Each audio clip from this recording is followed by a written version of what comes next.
Bismillahirrahmanirrahim. Assalamu alaikum and welcome to Newsroom. I'm your host Omar Khalid. But today is the last day of the year 2024. That is the 31st of December 2024. Tomorrow begins a new year, but today ends another year as well. A year that saw many conflicts, that saw many issues, that saw many ups and many downs as well.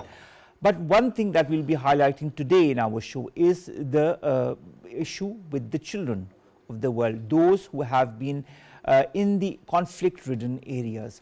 There is a report that has recently come out by UNICEF that talks about these very children in the conflict-ridden areas and how they have been severely affected by these conflicts in different parts of the world, whether it be the Middle East, whether it be in Africa, or whether it be in other parts of the world, whether it be physically, whether it be mentally, whether it be in the form of their future being destroyed. This and more is going to be discussed in our first segment, the children of conflict-ridden areas in 2024 and what have been their major issues. Our second story of the day, ladies and gentlemen, concerns entertainment. 2024 for Pakistan has also been had a lot of goods, a lot of ups, a lot of downs, many films that worked, many that did not, many television series that worked, many that did not, many that raised important issues like that of women empowerment and girls education, and many others that were rom-coms but worked perfectly with the public because they gained immense ratings. What needs to be done for 2025? What should be the mindset of those makers for television and film?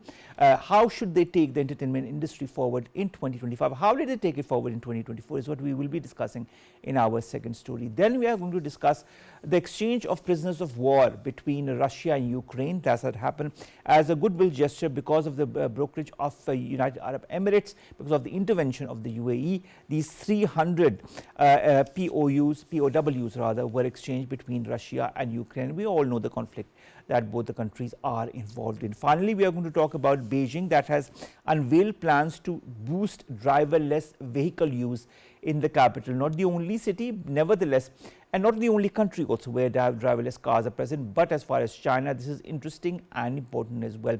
Whether this will be a success or not, that only time will tell. A lot of people have certain question marks regarding driverless cars, but a lot of people tell me that they are extremely satisfied with them.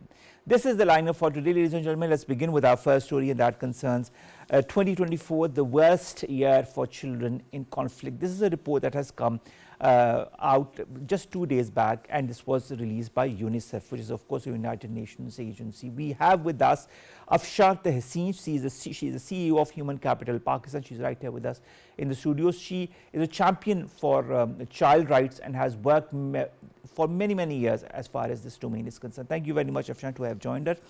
Afshan, the impact of armed conflicts of children across the world. I mean, you don't need to be an intellectual to see that. When you see the images from the Middle East, when you see the images from Ukraine, from or Russia, when you see the images from Darfur in the parts of Africa, you see that the children and the women are the two sections of society that are the most affected. In your point of view, what percentage to this global population, of the global population, do these children represent, and how do they compare with also those who are in a refugee status, for example, in camps in the Middle East, for example, in camps in other places in the world? They have been displaced due to conflict and violence as well. But if I were to ask you generally, what was 2024 as far as children is concerned, especially children who are present in areas that are conflict-ridden, what would your answer be? Good evening, Omar. I really appreciate you for selecting this very sensitive and very critical topic, and thank you very much for having me in this show, particularly on this topic. Before joining your show, I was just going through various media channels, and I was reviewing the entire world is celebrating 2025 and lots of activities, and every place around the globe seems shining, and people are happy, enjoying, eating, dancing, singing. But I think at this point of time, we should not forget all those children around the globe who are in conflict zones. And almost there are 2 billion people who are children out of the total population of the world. And out of these, 473 million are living in conflict zones, and around 40% are in conflict zones, and 47 are in internally displaced children in their respective countries. And when you count all these figures and you go through all the reports, particularly UNICEF, which is exclusively an organization of United Nations who work in children and focus on women particularly, and they have given us very, very scary and gross numbers, where children who are our future, they have categorically mentioned that we have failed our children, we have failed our future. And all those children who should be provided an enabling environment, a happy environment where they are enjoying their lives to have a very, very conducive environment, they are devoid of their right to live almost. They have, their survival is at stake. I don't think that they have food to eat, they have place to sleep, they have health activity facilities, they have any education facilities. So the situation is very grave, and all those children in all those conflict areas are badly suffering, and the entire world, particularly those who are at the helm of affairs, the United Nations and all those I must say influencing governments who can whose voice matters, should focus their attention towards children and particularly women in those areas, because what we are doing is we are entirely I must say almost eliminating our coming generations from this globe. But if you talk of eliminating entire new generations, what I fail to understand is, why isn't the world doing the needful? Is it so embroiled in its own political machinations that it doesn't look beyond that and doesn't look at where the world will stand in, say, 3 or 4 decades? If this whole trend continues, how will the future generations be able to lift the world out of the different crises if the children themselves who are to lift them are in such a desperate state of affairs? This is very strange phenomena, because with each passing year, the entire world should be more literate, more sensitive, more providing secure environment. But what we have seen is there are more gross violations in all those conflict zones, and I fail to understand that there was no such concept of even attacking the humanitarian workers or humanitarian organizations. And we have seen that all those United Nations laws, all those obligations with people, all those countries are party, or they have signed and they have ratified and they are obligated to abide by all those laws. Everything seems to be totally broken, and no such standards are being followed. So I don't know the entire world where they are heading, because at least in all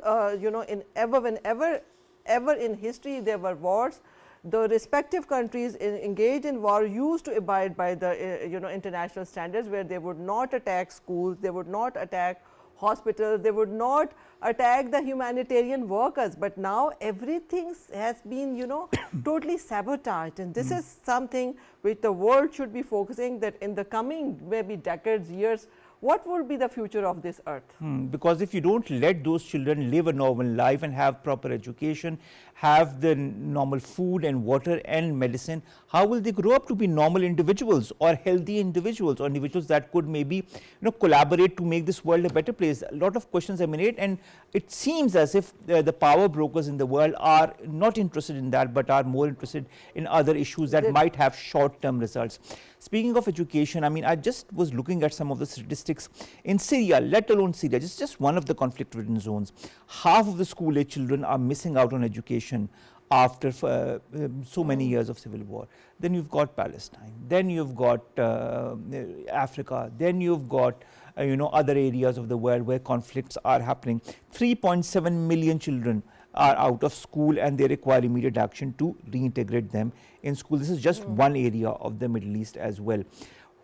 Impact of students on lack of education is immense.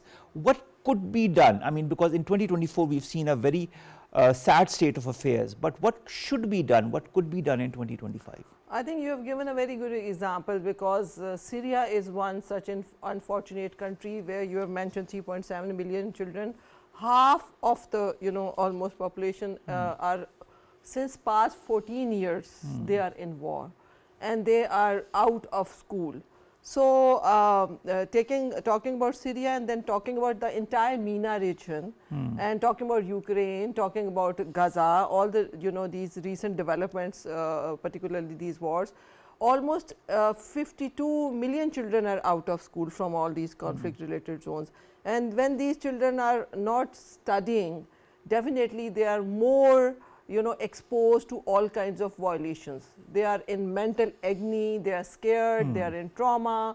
The entire day they spend in having all these thinkings about these wars, attacks, and imagine their mental health, imagine their physical health, imagine what they must be doing the entire day, and they are then exposed to all types of exploitations and violations, be it sexual abuse, physical violence, trafficking, engaging in arms and and other such heinous crimes. So, they are exposed to all types of violations when they are not in the school.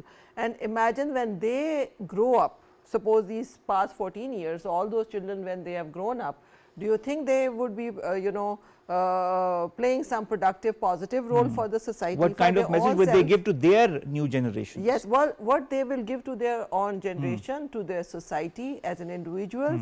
So, imagine what type of havoc we are playing with humanity. Access to healthcare, Afshan, is also something that has been denied to children, especially in conflict-ridden zones. 47.2 million children have been displaced by the end of 2023, and that number has even increased in 2024. Children account for 30% of the global population, but 40% of refugee populations and 49% of internally displaced peoples are children as we speak. A third of the population are poor in the countries that are affected by conflict, compared to just over 10% in non-conflict inflicted areas. When you look at the dire straits of children and their access to health care and food and water, I mean, just to say these are three basic necessities for everybody.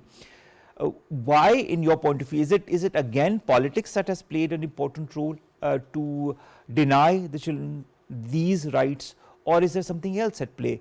Because when you look at the Middle East and you look at, for example, what the Israeli Prime Minister and his cabinet says, they want to completely exterminate the entire Palestinian generations. That includes all the children. Is this a deliberate attempt to deny them food, water, so that they die of starvation, so that they die of dehydration, so that they die of cold, if nothing else?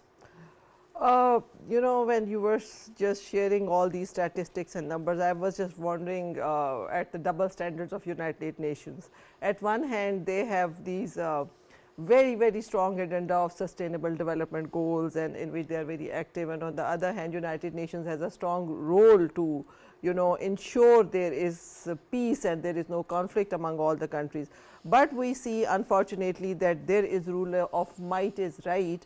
There is rule of focusing on the respective economic benefits, of course politics, of course seeing how different regions, different countries can ensure that they get benefit, instead of focusing on the rule of law, on humanity, on peace, on all those standards which United Nations had a mandate when it was developed. But definitely now, if you are not directly bombing them or directly using arms and ammunition, you are using indirect tools so that they can definitely not survive in those harsh conditions. And almost, if you see that there is already in the entire globe, there is acute shortage of food, there is climate is one of the strong factors which is affecting the earth. But in terms of these conflict related areas, most of the conflict related areas are now suffering from phase 5 level of food calamity, I must say, or I should have the strongest word using for this. So, these are the food insecure areas, and people have no malnourished, people have no access to proper water, people have no access to proper any food. And other than food, the equally important aspect is their health. Malnutrition, then poor health, it is both mental and their physical health. Being a former UNICEF staff, I had a chance to work in, national disasters, particularly not the war related, but earthquake and flood related areas. I remember how those children were, suffering because of all these factors which you have mentioned, and not only the children or categorically women and girls, but even the adults also. I remember in one of the such areas where we were there on a monitoring visit, they told us that all those parents, particularly women, mothers who have lost their children, they roam around to different camps and they snatch the children. Oh. And they are not mentally normal. So likewise, lots of children, they would just go out of their camps. So many children have lost their siblings, their parents, all their entire families because of what has happened. And for example, I'm just giving an example in the Middle East, but there are so many other conflict-ridden areas across the world as well. Can we allow a generation of children to become collateral damage to the world's unchecked wars? Definitely. The word, very strong word, this unchecked wars should be addressed, and we cannot allow this collateral damage, because we will be facing an entire future generation who will be amputated, who will not be physically normal, who would not be mentally normal. And remember the rule of divine law, what you invest, you harvest. Whatever we are giving to these children, they will give us back. True. So we should be scared of that future. And all those countries who matter, who can advocate, who can maybe influence all these the countries in conflict, or maybe United Nations, should now be focusing on the actual mandate of these United Nations and bringing peace to this world, and particularly these children and these girls and these women. Speaking of the girls and the women, the situation for them, of course, is extremely concerning as well, because there is a widespread report of rape and sexual violence in conflict-ridden areas, especially when it comes to girls, not women, more girls than women. For example, let's take an example of Haiti, where there has been a 1000% increase in reported incidents of sexual violence against girls. Children with disabilities also tend to, bear the brunt of sexual violence because they cannot fight back. And so we see a lot of increase as far as sexual violence in such children is concerned as well. How should we address the issue of sexual violence to children, whether it be boys or girls? We haven't been able to, it looks as if, at least looking at the number of victims of sexual violence, but what should we do in 2025 in order to remedy whatever has happened in 2024 and even before that? Just one point agenda, there should be end to these conflicts, there should be end to these wars, and United Nations along with all these member countries should sit together and should have a global action, as rightly mentioned by UNICEF, and they should play their role, because until and unless all the actors will not come forward, sit on on a table and collectively do some action, we cannot avoid it. And in this 2024, what we have seen, unfortunately, even all those humanitarian organizations, United Nations different organizations who would go to war affected areas, who would support the affectees, and who would raise awareness, who would protect children, women, by having these temporary shelters, temporary schools, temporary places where they can at least provide some immediate relief, and then certain services to those affected people. Even that is affected in 2024, and we have witnessed, the entire world has witnessed. And today, when the entire globe is celebrating 2025, each respective country should categorically mention, and they should call for action to end these wars. When you talk of call to action, to end these wars, action to end these wars, I don't know what will happen for the Middle East, but in your point of view, what kind of collective measures need to be taken in order to alleviate the suffering of the children of the world? I mean, definitely they should adhere to all the obligations, all these respective obligations, all those laws, legislations, standards.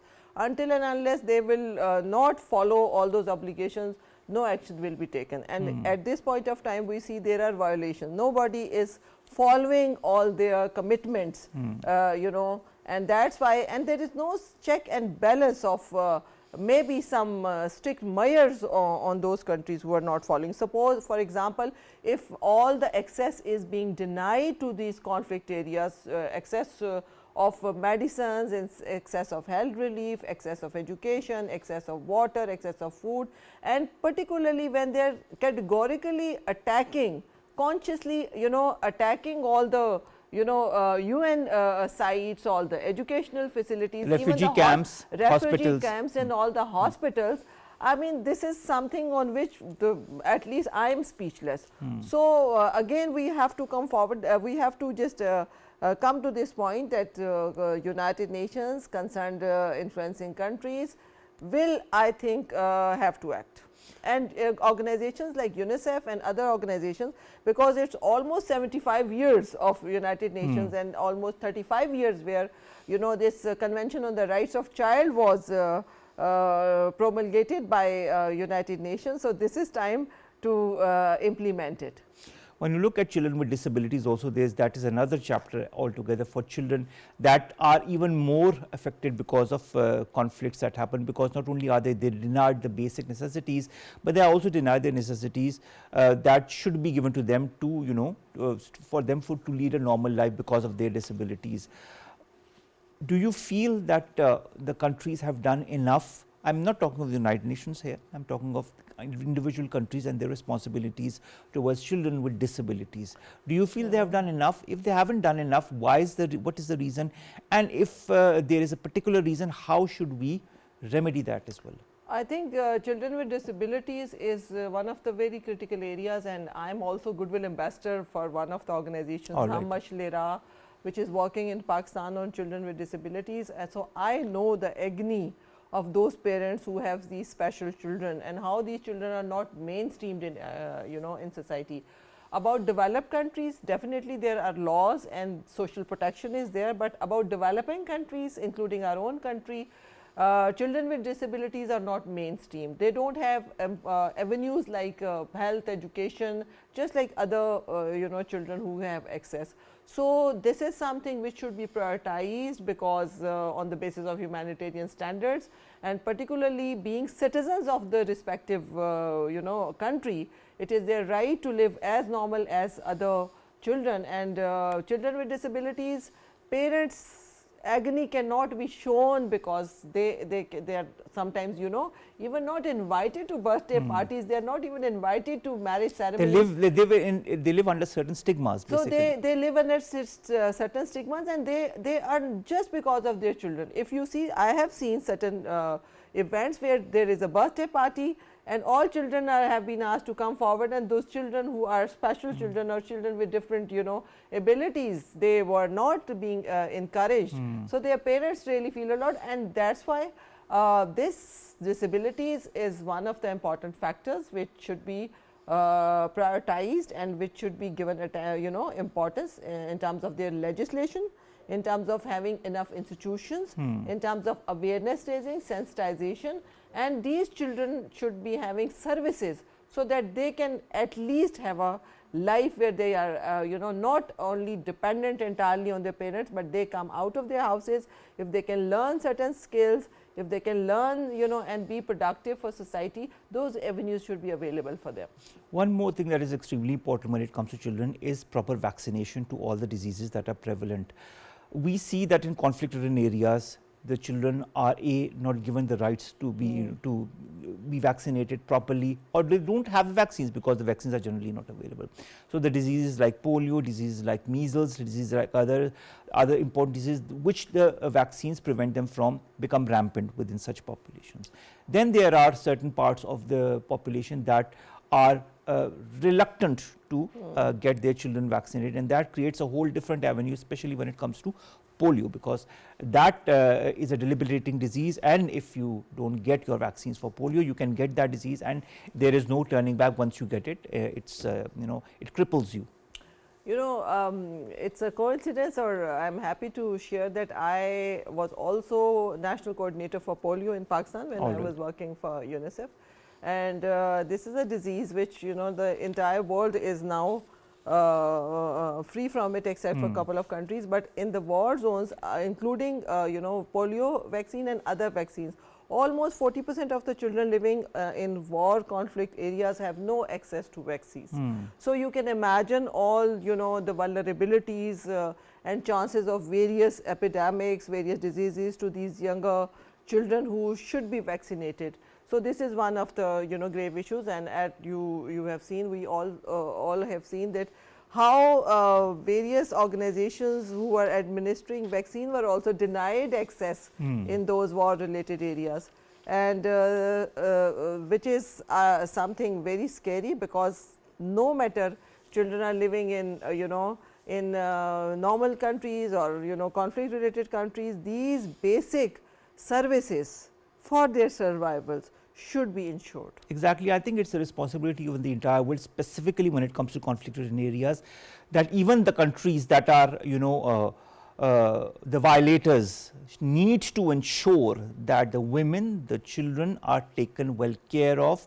Those who are sick should be taken care of. The hospitals, the educational institutions, the schools are not targeted. But unfortunately, this is not what we are seeing in different parts of the world, specifically in the Middle East. I can only hope that 2025 brings more sense, brings more sanity to the people, so that they understand that these very children who you are denying their rights are going to be the future harbingers of the entire world. And if you do not raise them properly, what kind of world are we going to live in the next 2 or 3 decades? A lot of questions to ponder on this last day of 2024, and let's hope that good sense prevails for 2025. Thank you very much, Afshan Tehseen, CEO, Human Capital Pakistan, to have joined us, to have talked about children, specifically in conflict-ridden areas in 2024, and how serious of a state they are present from different facets, and what we need to do as humanity in order to alleviate that situation. Thank you very much to have joined us, and a Happy New Year in advance to you as well. And Happy New Year to you and to the entire globe, and everybody should step forward in New Year with peace, prosperity and happiness. I hope that peace and prosperity should be the first things that comes to everybody's mind in 2025. Thank you very much again. Thank you. Let's come to our second story there, and that concerns entertainment. We normally try to, at the end of the year, the last story, we try to understand what entertainment was as far as the year was concerned. This, of course, year is no different. 2024 had a lot of ups and a lot of downs, whether it be global entertainment, but here we are going to restrict ourselves to Pakistani entertainment, television, film, OTT platforms, Netflix, so many other platforms where Pakistani content has been shown in 2024 and has been uploaded. There have been many stars that were made in 2024, many who lost their lives in 2024. But there are a lot of good and some not so good. To discuss different aspects of that, we have been joined by Buraq Shabbir. She's a culture and lifestyle journalist with 2 important international organizations, but she joins us here to discuss the last segment of this very year on entertainment. Thank you very much, Buraq, to have joined us. Thank you for having me. In your point of view, how did the year 2024 define entertainment for Pakistan, whether it be films, whether it be television, whether it be music, whether it be the OTT platforms? What worked, what didn't work, and why? Okay, so I think like every year, TV did emerge as the most popular entertainment medium. I feel in terms of entertainment, TV is the biggest medium in Pakistan because it's in every household. It's something you don't have to pay for. You don't have to step out of your home to watch any drama. But music as well was something that really put Pakistan on the map this year, especially with some of the songs that came out as part of Coke Studio's season in this year. So that was something on the top.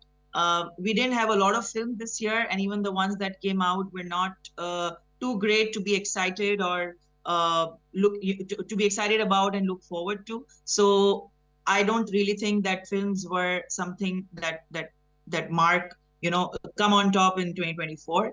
As for OTT platforms, I still feel that there's so much that we need to catch up on because our focus. All right, Buraq will be back, but after a short break. Stay tuned.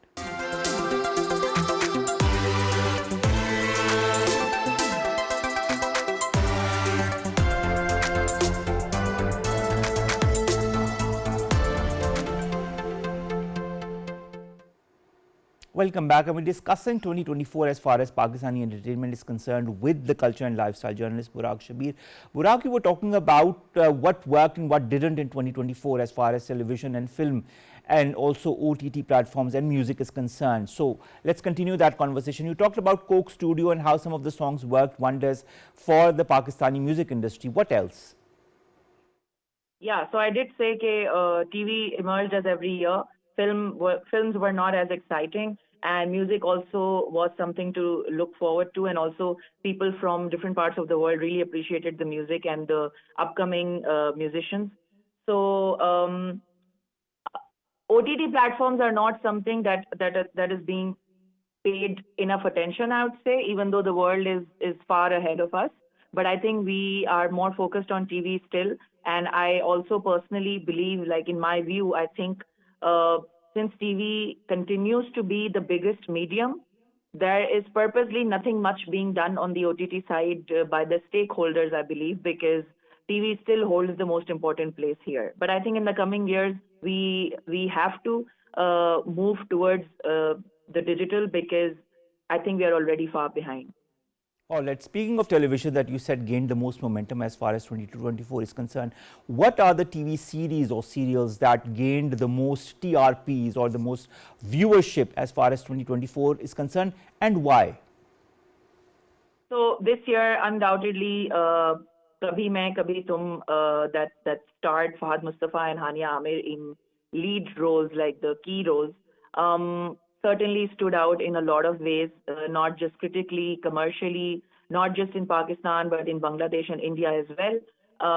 And the most important reason, also quoted on several occasions, and also I personally believe to be true, is the relatability factor and the day-to-day nuances that have been portrayed in the play with each and every character that's part of the cast. So from elderly people to the younger people, to men, to women, to different men and women from different social classes. So everything was portrayed through the characters in such a way that everyone could relate to one character or the other. Every household could relate to the situations and issues that arise. The dynamic between a married couple who are into arrange or a marriage that was out of circumstances. So I think there were a lot of relatability factors. The music of the play also really played an important part. Ishq Murshid was also one drama that came to an end earlier in the year. That was also very, very popular. If we see in these two dramas, there was a lot of light-heartedness. There was a lot of romance, not the Saas Bahu saga and the familial disputes on that level that we usually see in our dramas. So I think because there is so much going on in one's life already, I think people really like to fantasize the lives of their favorite actors, the characters they watch on screen. Ishq Murshid, kabhimainkabhitum proved that the massive success of these dramas proved that this is what audiences look forward to. Also, Noorjahan was one drama that had the Saas Bahu theme at its core, but the way it was treated was very different than how we usually see. So I do feel that in this current times, and I think it's high time, and I appreciate that Pakistani television stepped up to show real empowerment when it comes to women, rather than just portraying it for the sake of it and then ending up, having suppressed roles and regressive roles. I think this year we had a lot of female characters and themes of women empowerment that really dominated the small screen. Of course, there are hundreds of dramas that come out every year. So the ratio is very less, but I think there are always a few dramas, 5 to 10 of them that stand out. And those are the themes that we really look forward to expand in the coming times as well. All right, Buraq, also I'd like to understand series or serials which address societal issues, cultural issues. So like, for example, Zar Batton Ka Band with Sajal Ali. I think that was an interesting series that came up and that addressed important issues. We at PTV also used to have many important series and serials that address societal issues, women empowerment issues, education issues, and girls' rights as well. Do you feel this is also important, that whether it garners the required viewership or not, that television in Pakistan should continue to highlight such issues through their television series or serials? Absolutely. I would reiterate that TV remains the biggest entertainment medium in Pakistan. So it's the best possible way, or at least one of the best ways to get the message out. Although there are debates around the fact that it's an entertainment medium and we are not necessarily here to teach lessons or preach or educate, but I do think that edutainment is something that should be part of at least some of the plays. And Zad Patto Ka Ban was one such example that dared to highlight a very, very important aspect of our society that is really important, which is about family planning and and other aspects around it. So I think one or few, one or two dramas amidst these whole set of dramas that come out every year. It's important, as you said, irrespective of the ratings, because even if the rating is low, there are some people who would watch it. There are people who watch it because of word of mouth. And I think the way this could reach, the message could reach to every household or all the households that watch this drama, I think that's more important than not giving it a shot at all. All right, let's also talk a little bit about films, although it did not have as much of an impact as television did in 2024. Nevertheless, we had Umar Ayar, A New Beginning, we had Daghabaz Dil, we had Nabaligh Afraad, Taksali Gate, The Glass Worker, also that gained a lot of international recognition, Nayab, and other films that gained more or less some commercial success or a lot of commercial success. Do you feel we need to have more films in the coming year? And in your point of view, what was the basic reason why the Pakistani film industry didn't produce as much films as it used to at one time? So that's a lot of questions. I'll start one. I'll share one by one. Okay, so I think so there were, if I'm not wrong, there were total of 13 films that released this year, and but a lot of them, just released, and a few days later we wouldn't even remember because obviously the impact wasn't there. But I think there are a few challenges that the film industry is really going through in Pakistan, which is why a lot of people that used to make films or multiple films every year, some people sort of took a break or so. Some people are they're already working on the films that are expected to come out in 2025 and 2026. So I think the budgets, the challenges, the infrastructure, and again, obviously, when people do not come out to watch those films, obviously they have to deal with losses and recover from the losses. So I think post-COVID, that really hit the cinema very badly. I think we haven't really been able to recover fully, and we haven't really, also according to the stakeholders, they believe that it will take another few years if we ever step up, if we ever come back to that state, and then from there we can also grow further. So we are still to recover from the losses that we were there. And as you mentioned, the best part about this year's movies, even though they were far and few and they were not up to the mark, all of them, of course it never happens, but there were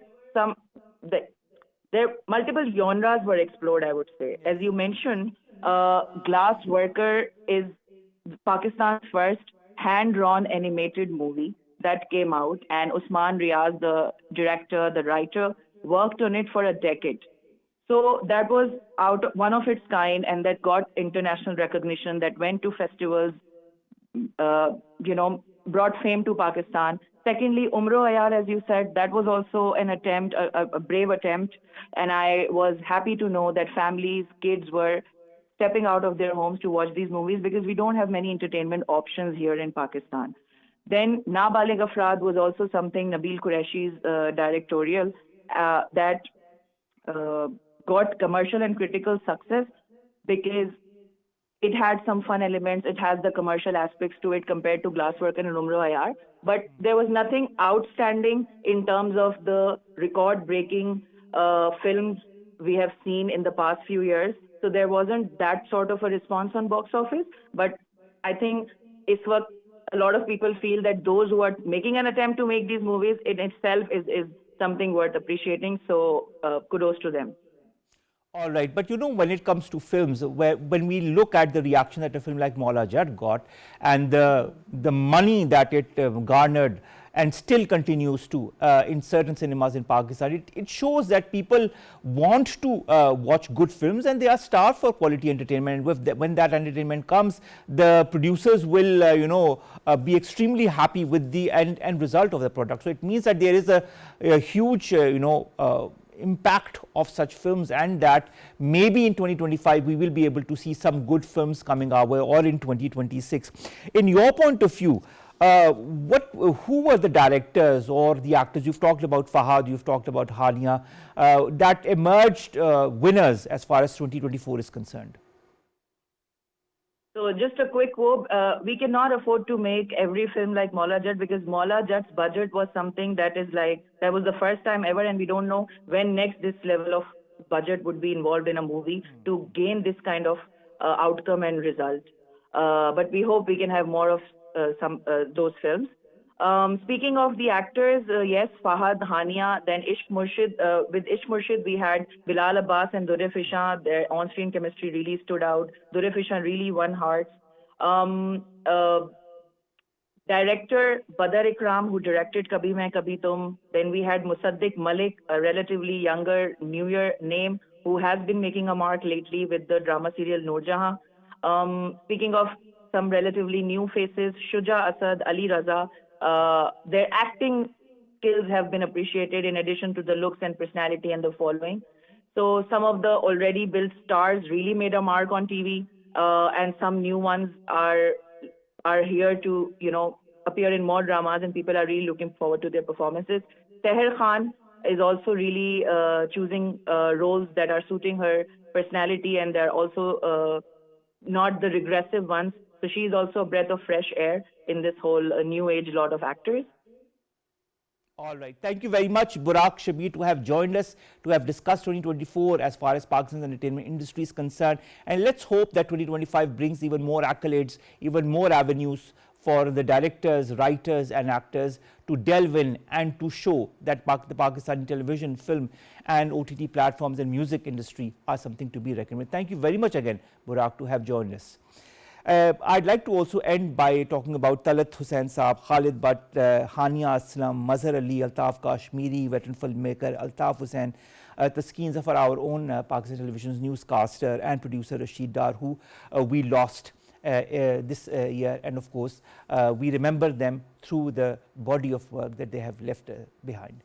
Ladies and gentlemen, let's end the last show of the year with two stories. The first concerns Russia and Ukraine, that has exchanged over 300 prisoners of war, and that is as a gesture, a New Year gesture, but a gesture that was brokered by the United Arab Emirates. It's interesting, it's important for exchange of prisoners of wars, and it's also a sigh of relief in conflicts such as the Russia-Ukraine conflict to see this exchange of prisoners of war at the end of the year, which will bring the smile to the families of those prisoners who have now been exchanged. Finally, Beijing has unveiled the plans to boost driverless vehicle use in the capital, and that is excellent for a lot of people, and this will create new opportunities and new companies to come in the limelight as well. There are so many companies in China that are moving forward with the driverless cars, and other countries in the world are also moving forward with driverless cars. So new technology, new avenues to discover, and new avenues to look forward to also in 2025. With that, ladies and gentlemen, we come to an end of today's newsroom. We'll see you inshallah next year on the 1st of January 2025 with new stories, segments that pertain to us, you and Pakistan. I wish all of my viewers and all of you who are watching us and all of Pakistan a very happy new year in advance. Allah Hafiz.